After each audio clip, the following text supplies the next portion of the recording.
आज मु आपण पाई नहीं आसी माटीहांडी मटन करी रेसिपी बा माटीहांडी मांस झोल केमिति आपण माने सहज उपाय यही माटीहांडी मटन प्रस्तुत करेंगे ताहा मु एही वीडियो माध्यम रे बतेइबी। नमस्कार, आपण माननकु मो चैनल फूड विथ बबीता रे बहुत बहुत स्वागत जनाऊँगी।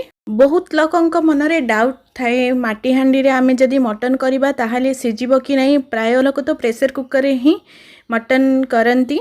माटी हांडी रे मांस तरकारी रो टिके टेस्ट नियारा थाए। देखंतु आम मांस भी बहुत परफेक्ट बढ़िया भाव में सिझी जाइछि। एही माटी हांडी मटन आज आम गैस रे प्रस्तुत करिबा। देखंतु बहुत बढ़िया भाव में सिझी, कम से कम यह गोटे घंटा रे ही पूरा सिझीगला। देखंतु ग्रेवी भी बहुत बढ़िया आसीछि। जदि आपण माने काठ चुली रे प्रस्तुत करिवे ताहाले आउरी अधिक टेस्ट लागिबो। प्रथमे मटन नेछि मु आधा किलो। यह को भल भावे धोईकी क्लीन कर देइछि। एबे आमे मटन को मैरिनेट करदबा। ता ऊपर किछि रेड चिली पाउडर को ऐड करबा। यह काश्मीर रेड चिली पाउडर, यह द्वारा राग कम हबो आउ कलर टिके आसीबो। ता ऊपर आमे हल्दी पाउडर को पकेई दबा आउ अल्प लूण को भी ऐड करबा। ता ऊपर सरिष तेल को ऐड करिया। प्राय 5 रु 6 चम्मच सरिष तेल को ऐड करिबा आउ एहा को भल भाबे गुळेई दबा। जदि ए पर्यंत मो चैनल को सब्सक्राइब करिना हंदी ताहेले सब्सक्राइब बटन टी को क्लिक करि दियंतु। पाखरे थिबा बेल आइकन को भी क्लिक करि दियंतु। एहा द्वारा मु जो नया वीडियो अपलोड करिबी तार नोटिफिकेशन आपण माने पाई परिबे। आपण माने स्क्रीन ऊपर देखि पारुथुवे मु बढ़िया भाव में मटन को गुड़े सारी। प्राय यह घंटे रु 2 घंटा पर्यंत यह को घुड़े की आमे छाड़ी दबा। एठी मु आधा किलो मटन पे मसला प्रस्तुत करिबी। आपण माने जेते मटन आनिबे से क्वांटिटी रे आपण माने मसला प्रस्तुत करिबे। देखंतु 3टी प्याज को नेछि आउ 3टी रसुण, किछि अदा आउ साहा जीरा, यह को आमे ग्राइंडिंग करि दबा। एबे आमे मसला प्रस्तुत करिबा। मटन को मैरिनेट करी 2 घंटा हो गलानी। एबे आमे मटन करी प्रस्तुत करिबा। देखंतु एठी मु माटी हांडी रे व्यवहार करिछि। आपण माने चाहिए को डेक्ची रे भी करि परिबे, नहेले प्रेशर कुकर भी करि परिबे।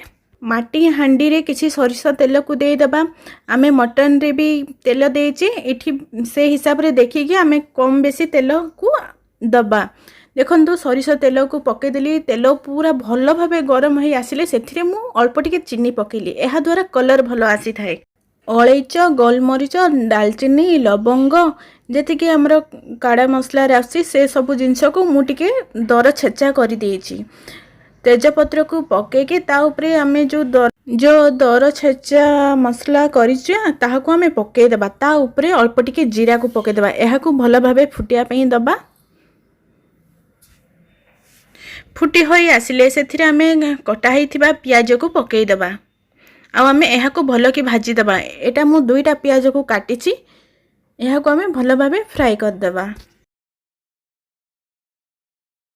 प्याज भी भाजी होई आसिलानी। सेथिरे आमे बटा होइथिबा मसला को ऐड करि दबा आ एहा को आमे भलो भाबे कसी दबा। देखंतु फ्रेंड, मु एही मटन बहुत इजी प्रोसेस रे करूची। आपण माने निहांती घरे ट्राई करंतु। एबे आमे जेते राग खाउथबा से अनुसार रेड चिली पाउडर को ऐड करि दबा। ता ऊपर किछि हळदी गुंड, धनिया पाउडर पकेई की भलो भाबे मिक्स करि दबा। 2 मिनिट कसी सारिया परे ता ऊपर गोटे मीट मसला पूरा पैकेट ही पकेइबा। पूरा गोटे मीट मसला रो पैकेट आ गोटे चिकन मसला रो पैकेट आ गोटे मैगी मसला रो पैकेट, 3टा पैकेट आमे पकेई दबा। 5 टंकिया जो पैकेट मिलची आधा किलो रे सेटा ही परफेक्ट हबो। गोटे गोटे पैकेट पकेई दबा। जदि आपण माने 1 किलो मटन भाई माने 2 पैकेट पकेइबे सबु। एहा को आमे भलो भाबे कसी दबा।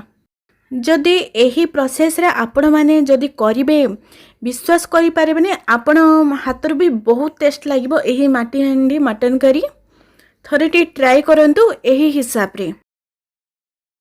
माटी हांडी रे आमे जे कोनसी जिनिस रसई कले पूरा हल्का भाव रे ही आमे करिबा आ गैस भी पूरा लो फ्लेम रे ही रखिबा।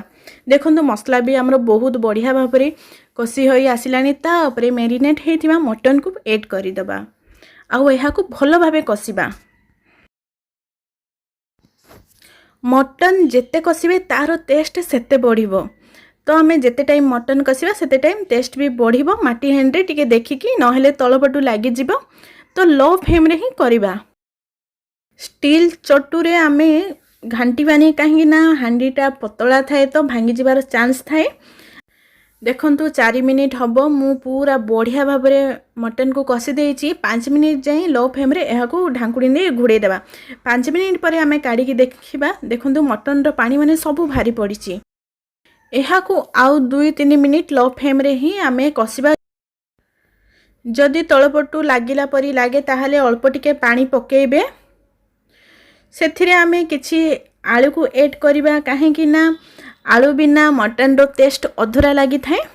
तो सेथिरे आमे आलू को बड़ बड़ खंड ही गोटे आलू को 2 खंड करिकी ही आमे पकेइबा काहे कि ना एहा द्वारा मटन रो टेस्ट अधिक बढ़ी थाए। आलू रो चुप्पा चांछिबे नहीं। आलू पूरा गोटा सहित ही थिबो ताको 2 फाळ ही करिकी पकेइबा। एहा को आमे आउ 2-3 मिनिट एहा को आमे कषि दबा।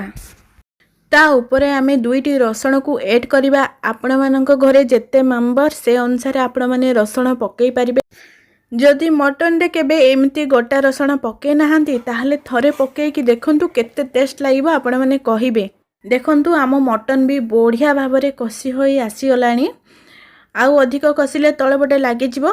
एथिरे आमे पानी ऐड करिबा। आपण माने मटन तरकारी जेबे करंती सेथिरे गरम करी ही पानी देबे। ठंडा पानी देले मटन रो टेस्ट कमी जाए। तो गरम पानी रो ही यूज करिवे।